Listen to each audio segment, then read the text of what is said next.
OC number 364469. Sir, let me acknowledge the folks who are with you today.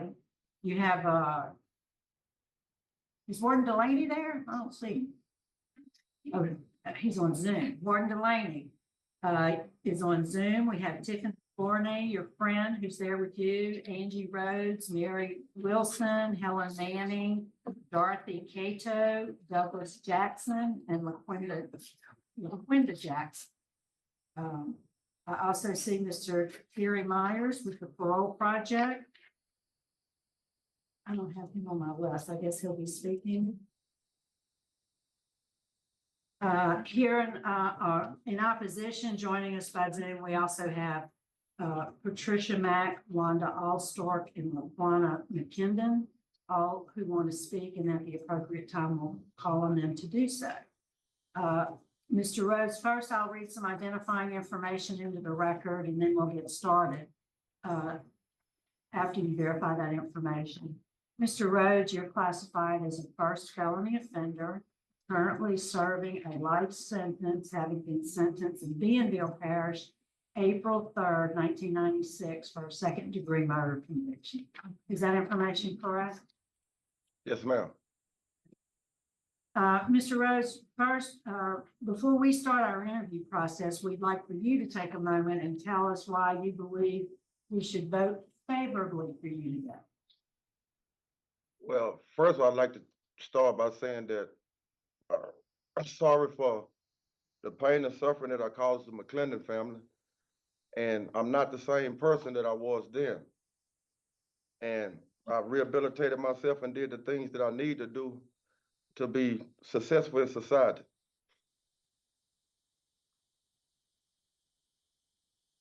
All right, sir. We'd like to hear from the folks who want to speak on your behalf. Is Warden Delaney on the line with us? Go ahead.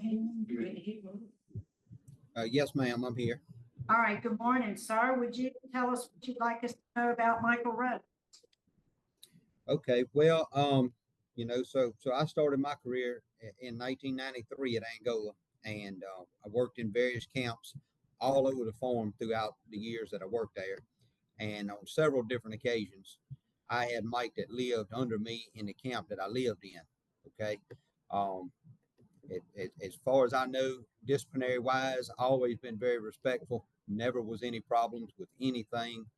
On many times, even when he didn't live in the camp that I was assigned to, I took him, to LSU and different places to work on different projects for lengthy periods of time. He went to town with me just about, several different times. Worked on a lot of community-based projects. Every year we used to go to St. Francisville, put the livestock pens together for the 4-H students at school and what have you. He always volunteered and just helped out, any time that he possibly could. All right. Well, we thank you for taking the time to give us your remarks this morning. We appreciate it. Miss Tiffany Forney, you want to tell us what you'd like us to know? Good morning. I'm an investigative journalist who was introduced to Michael more than 12 years ago after a childhood friend of his asked me to look into his case. And so sometime later, I began penning his case and story. But since that time, I've come to know Michael as someone other than an offender, but instead as someone who made a horrific mistake at a young age. Today, he continues to take responsibility and show great remorse for the actions that led him here to the Louisiana State Penitentiary nearly 30 years ago. Michael Rhodes is no longer just the subject of my writings. He has become my friend, one who has offered an authentic encouragement and inspiration to others, including myself, from one of the most unlikely places, prison. Today, I also speak on behalf of his family who's seated here with me, including his mother, Angie, who remains his strongest element of support in transforming Michael into a man of maturity. Fortunately, he has been positively reshaped by a combination of Christ and prison. George W. Bush once said, quote, America is the land of the second chance. And when the gates of prison open, the path ahead should lead to a better life. We know that the human potential of transformation is significant. Many have witnessed the progress Michael has made and continues to make toward his reformed character and his genuine commitment to becoming a contributing member of society. Michael has a strong support system of family and friends, all prepared to assist him in getting reacquainted and acclimated with the free world. Together, we will equip him with the tools needed to successfully complete his transition into freedom. Therefore, it is our great hope that the board will grant Michael a favorable recommendation toward immediate release. Thank you. Yeah.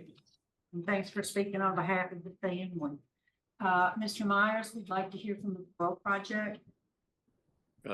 Good morning and thank you. We're here to support Michael in his petition for clemency today because we also believe in Michael's rehabilitation. He has participated, not just participated, but actively learned from the programming that he's taken. He participates in AANA because alcohol did have a role in his offense.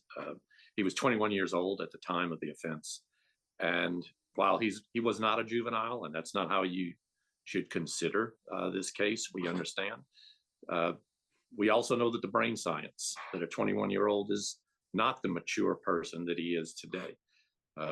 And so he made a fateful decision that day. But he has worked extremely hard while he's been incarcerated to overcome those things. He can't undo his actions, but he can only work on himself. And we believe that he has done that. We're prepared to offer him, should this board grant him and he eventually gets released, to offer him the programming and the support through our organization.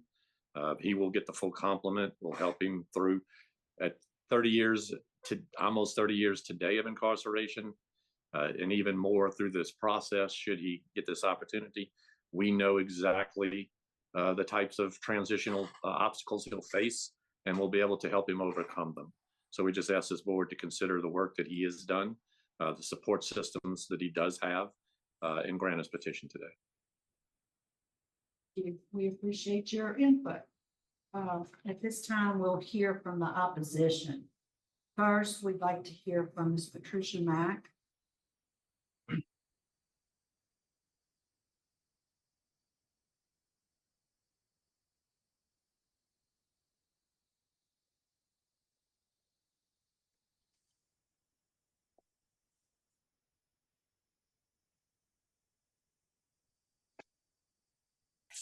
Yes, my name is Patricia Mack.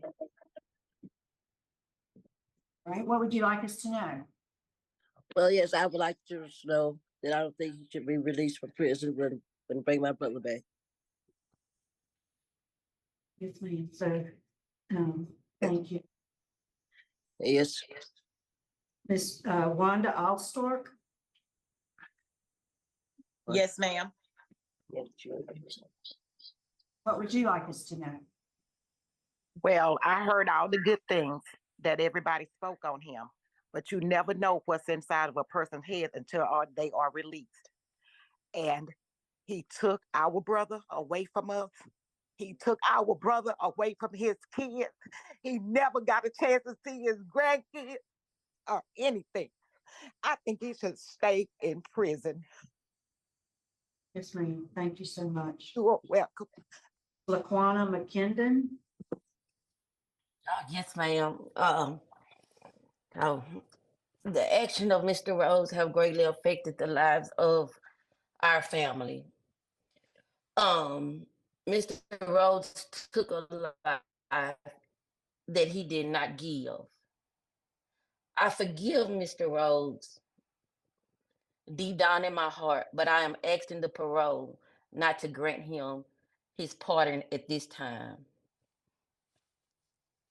Thank you, Ms. McKendon. We appreciate your remarks. Board Nambo, before we start our interview, is there anything you'd like us to know? Yes, ma'am. I would like to let you know that Michael Rhodes is the minimum aid trustee and he works as a groundkeeper, but he also does a lot of the woodcraft work here. He donates his time, for numerous hobbycraft to give to charitable events. During the COVID crisis, he was one of the inmates that helped with the COVID crisis. He has a kind, polite, and respectable behavior, and he's hardworking and trustworthy. He follows the rules. Offender Rose has an impeccable disciplinary history and has been in the offender population since he arrived at LSP in 1996. Mr. Rose has been a model prisoner and has shown great disciplinary and respect to the penitentiary system.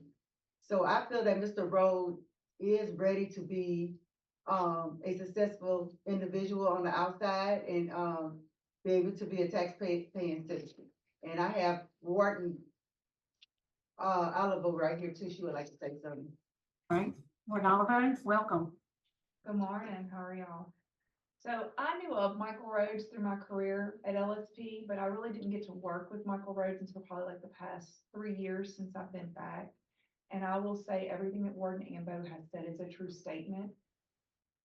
He does like to help the community. He's always asking at Christmas time, Miss Ashley, can we make a rocking chair? Can we do something for the kids? Is there some way I can help out? Is there a benefit for local families? You know, they hear things that go on in the community and he's always willing to help.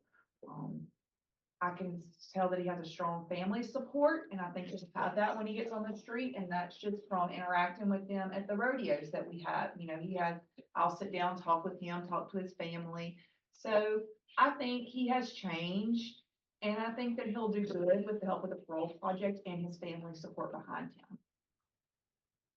him. Good to hear from you also this morning. All right, Mr. Rhodes, your case has been assigned to Mr. Tillis, so would you answer his questions, please? Yes, ma'am. How you doing, sir? All right, you've been in there about 30 years. Yes, ma'am. Yes, sir. I see you didn't take too many classes while you were there, but is there a reason for that? You just didn't have an opportunity to have them, or what? For the classes? Mr. Tillis. Yes. Michael Rose is considered a low risk offender. So basically, all he had to do is 100 hours of release, 100 hours of pre-release, inside, out, dad, anger management, and substance abuse. And he took upon his own to do other classes, but he has his high school education. He graduated from high school, so therefore he didn't have any, he didn't have to take any other vocational skills. Okay, So thank you. Michael spends much of his time helping others.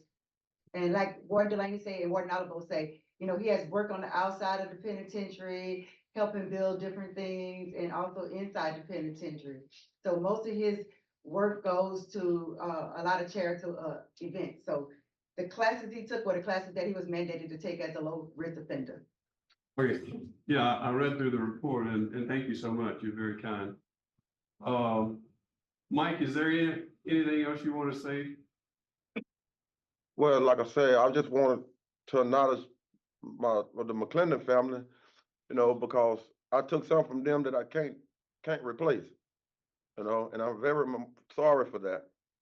And I understand how they feel, and I understand how my family feel, because so many people was affected by my poor decision. But I'm not the same man today that I was then. And I just asked the board to give me a chance. Thank you so much. I have no further questions. Any more questions? Yeah, I have a couple questions. Michael, since I know firsthand, what did you do during the pandemic? Tell my fellow board members where were you during the pandemic? I was in the heart of the pandemic. I risk my life every day to help other people's lives. So, Warden Oliver, want to say something? is it okay if I explain exactly what he did during the pandemic from the headquarters perspective where I was working at? So during the pandemic, we centralized the offender population to come to Camp J at Angola. At that time, your employees, along with a select group of offenders, and they volunteered, went over there to care for these inmates that were brought in sick. So he literally had to move into Camp J. He was there 24/7, caring for the sickest of the sick COVID patients at LSP. And did that without, I mean, even thinking twice, you know, he volunteered to do it. So I just wanted to explain that that's what he was involved in the pandemic. It wasn't just like he was in the dorm and people going to get isolated. No, he was caring for the sick. He was helping be the janitor, clean up after the sick, making sure everything was disinfected and everything went properly. I just wanted to bring that up because I was out there too and I saw Michael. And I know all of the probation and parole officers respected him a lot for what he did, going into the cells with them and everything else the whole time the pandemic was going on. So that's all I have. Thank you. I just have one question, Michael. I know you've had 30 years to think about what happened. And I know it's a long time ago, but why did you have a gun in the first place? Well, like I said, back then, the way I was living, everywhere, everywhere we went, we carried guns. And like I said, we was at a nightclub and we had an altercation and it got heated.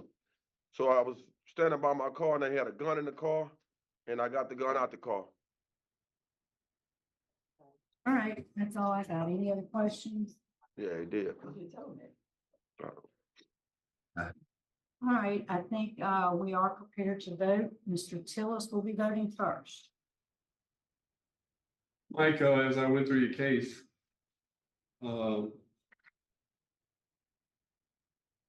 I've seen that you've done a lot of good things. Pandemic wasn't a toy, and you know, a lot of people speaking very highly in your behalf. My vote today is to grant commutation with 99 years.